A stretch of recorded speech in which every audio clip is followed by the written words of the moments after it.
Hamparan sampah di Teluk Jakarta hingga di pesisir Marunda, Jakarta Utara membuat pemandangan tak sedap. Upaya pembersihan oleh suku dinas terkait masih terus dilakukan dengan menggunakan alat seadanya. Dan berikut laporan Anissa Rizkia dan juru kamera Ari Setiawan.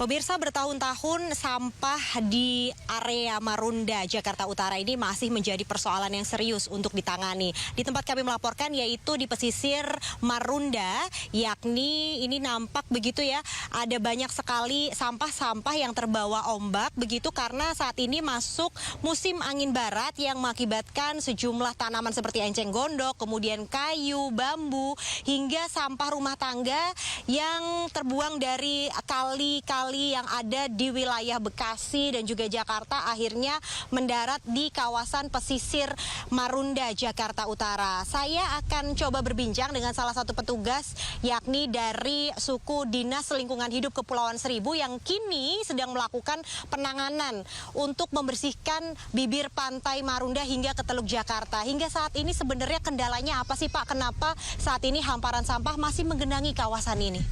Kalau kendalanya, terutama kalau ini pesisir ya, karena cuaca juga, kita nggak bisa, kadang-kadang ombak nih, kita kan nggak bisa ngerjain secara maksimal, ditambah personil juga emang kurang, jadi ya semampu kita tangani gitu aja. Kalau emang, karena instruksi dari pimpinan juga, kalau emang cuaca lagi ekstrim, kan kadang suka ombak gede, ombak tuh, bahkan ombak aja kadang-kadang itunya aja sampai ke tanggul-tanggul situ ya kan ombaknya, sampahnya kena ombak. Sampah ini didominasi oleh sampah rumah tangga kah atau ada sampah lainnya Pak? Sampah rumah tangga, terus sampah enceng dari kali, terus bambu-bambu juga begitu. Tapi mayoritas ya enceng sama plastik gitu. Mungkin ada harapan Pak untuk pemerintah untuk menanggulangi persoalan sampah kali ini? Kalau harapan dari kami sebenarnya ya mudah-mudahan ada penambahan personil agar dapat dimaksimalkan lagi, terus alat semacam kayak kapal untuk akses yang nggak terjangkau dengan dari darat ya, karena kita juga kadang-kadang harus yang nangani yang di tengah, yang agak ke tengah kan pakai kapal. Jadi mudah-mudahan ya penambahan personil gitu aja. Oke, baik. Terima kasih Pak Gianto atas waktunya. Itu tadi harapan dari salah satu petugas suku dinas lingkungan hidup Kepulauan Seribu yang menginginkan penambahan personil untuk lebih optimal dalam pembersihan di pantai muara, maksud kami adalah Marunda. Dan juga selain itu juga memang tanggung jawab untuk sampah ini tidak hanya bagi petugas kebersihan saja dan juga pemerintah, namun diharapkan warga ini bisa bijak untuk mengelola sampah agar tidak timbul masalah persoalan sampah di lain hari. Dari Jakarta Utara, Anissa Rizkia, Ari Setiawan, iNews melaporkan. Sungai Cisadane, Tangerang, Banten mati diduga akibat tercemar limbah kimia cair dari kebakaran pabrik pestisida. Meski menyimpan bahaya kesehatan, warga malah sengaja mengambil ikan mati untuk dimasak. Air kali berubah warna putih agak susu. Aliran sungai Cisadane di Tangerang, Banten berubah putih berbuih sejak Selasa kemarin. Air sungai diduga tercemar limbah kimia cair dari kebakaran pabrik pestisida Senin lalu. Akibat pencemaran sungai, ribuan ikan mati mendadak. Dinas Lingkungan Hidup Kota Tangerang telah mengambil sampel air sungai untuk dilakukan uji laboratorium. Selama hasil uji lab belum keluar, masyarakat diminta tak mengkonsumsi ikan mati dan air Cisadane. Menghimbau kepada warga yang tinggal di bantaran Kali Cisadane untuk saat ini tidak mengkonsumsi atau menggunakan air dari Kali Cisadane. Karena kemarin ada beberapa ikan yang memang banyak mengambang ya, terus juga masyarakat juga memang banyak yang mengambil. Ini juga kita sosialisasikan. Pertama, sementara kami mengambil sampel air ini, baku mutu kualitas airnya untuk tidak dikonsumsi dahulu. Meski menyimpan bahaya kesehatan serius seperti kanker, sebagian warga tak menggubrisnya. Mereka tetap mengambil ikan mati untuk dimasak sebagai lauk. Menurut warga, ikan mati dari sungai Cisadane memang berbau minyak sehingga harus dicuci berulang kali. Kalau bau minyak, ini lagi. Tapi sempat bau nggak tuh ikan? Minyak, bau minyak. Ini lagi, pada cuci lagi. Akibat pencemaran Sungai Cisadane, PDAM Tirta Benteng Kota Tangerang menutup penyaluran air bersih karena suplai air baku diambil dari Sungai Cisadane. Sebagai gantinya, PDAM melakukan dropping air bersih dengan tangki ke sejumlah permukiman warga. Dari Tangerang, Banten, Sukron, iNews melaporkan. Bencana tanah bergerak di Desa Padasari, Kabupaten Tegal, Jawa Tengah merusak ratusan rumah. Sedikitnya 699 rumah warga mengalami kerusakan ringan hingga berat.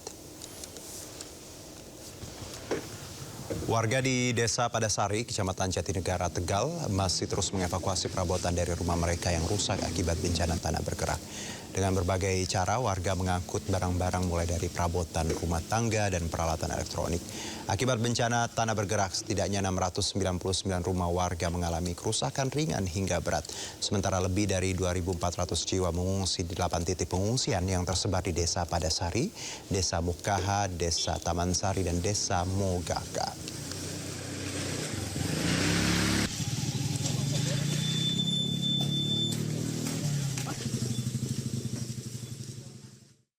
Jembatan gantung putus, minibus angkutan pedesaan terjun ke sungai sedalam 10 meter di Tanggamus, Lampung.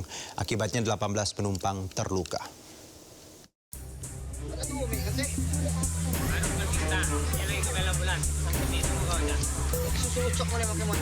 Video amatir warga memperlihatkan kondisi mobil minibus angkutan pedesaan yang berada di dasar sungai Pekon Banjar Agung Ilir sedalam 10 meter.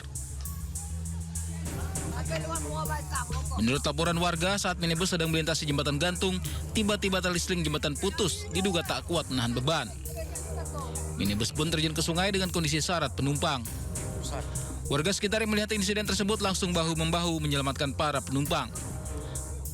18 orang dilaporkan terluka akibat insiden ini, termasuk 3 balita. Sesampainya di TKP Jembatan Gantung Jati Agung, Pekon Banjar Agung Ilir, Kecamatan Bugung, Kabupaten Tanggamus, kendaraan R4 tersebut melintas dengan pelan.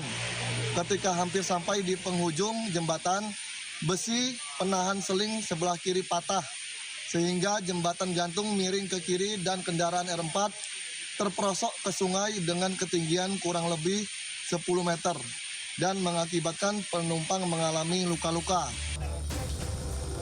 Diketahui minibus mengangkut warga yang selesai menghadiri resepsi pernikahan di Kecamatan Gisting, Tanggamus. Polisi yang melakukan olah TKP menyatakan putusnya jembatan juga dipicu kondisi jembatan yang sudah tua. Dari Tanggamus, Lampung, Indra Siregar, iNews melaporkan. Pemerintah terus mempercepat pemulihan pasca bencana di Aceh dan Sumatera. Dalam waktu 2 bulan, pemulihan pasca bencana di Sumatera sudah mencapai sekitar 70%. Hal ini disampaikan Mendagri sekaligus Ketua Satgas Rehabilitasi dan Rekonstruksi Pasca Bencana Sumatera, Tito Karnavian. Dalam konferensi pers siang tadi, Tito menyampaikan dari 52 daerah yang terdampak di Aceh, Sumatera Utara, dan Sumatera Barat, 37 diantaranya sudah normal. Sementara sisanya masih ada 4 kabupaten kota yang masuk dalam kategori mendekati normal dan ada 11 yang membutuhkan atensi khusus.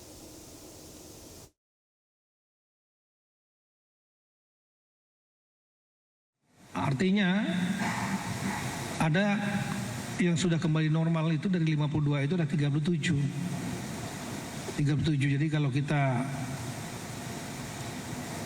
prosentasikan ya lebih kurang hampir 70% kabupaten kota dari 52 kabupaten kota itu sudah kembali normal dalam waktu sekitar 2 bulan. Yang mendekati normal lebih kurang ada 4 dan yang memerlukan atensi khusus masih ada 11. Inilah yang akan kita kerja keras di titik-titik tersebut. Nah, kemudian kita juga menawarkan atau mendata Pemda-Pemda untuk penerima bantuan rumah ringan, sedang, dan lain-lain